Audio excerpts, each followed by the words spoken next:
اللہ کی طرف سے کی گئی دیر میں کتنی تاخیر ہے، یہ تمہیں تب سمجھ آئے گا جب یہ صبر کے اشکبار سجدے شکر کے سجدوں میں بدل جائیں گے، اور اس وقت تم کانپتے لبوں سے اس کے المجیب ہونے کی گواہی دو گے۔ یہ دل اس کی محبت سے پھٹنے لگے گا اور اپنی قسمت پر تمہیں رشک آئے گا۔ جب تم ٹوٹنے لگو، جب تم بکھرنے لگو، جب امیدیں ختم ہونے لگیں، تو سمجھ جانا مجھ سے اب قریب ہیں، صبر کا اجر اب ملنے والا ہے۔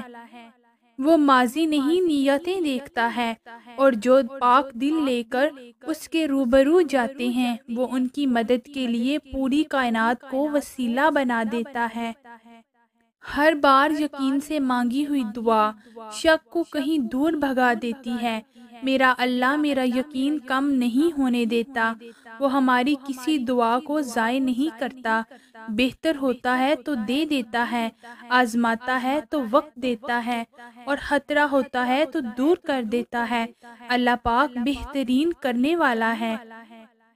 پھر آزمائش کے دوران اکثر اللہ اس چیز کو تم سے دور کر کے بھی آزماتا ہے تاکہ تم تڑپ اٹھو اور اسے پانے کے لیے اپنے رب کے قریب ہو جاؤ۔ اور وہ تم نے سنا نہیں، جو رب کے قریب ہوتے ہیں ان کے اچھے نصیب ہوتے ہیں۔ بے شک زیادہ وقت گزرنے پر تکلیف سہنا آسان نہیں ہوتا، لیکن جتنا زیادہ تم صبر سے کام لوگے اس کا پھل اتنا ہی دگنا کر کے دیا جائے گا۔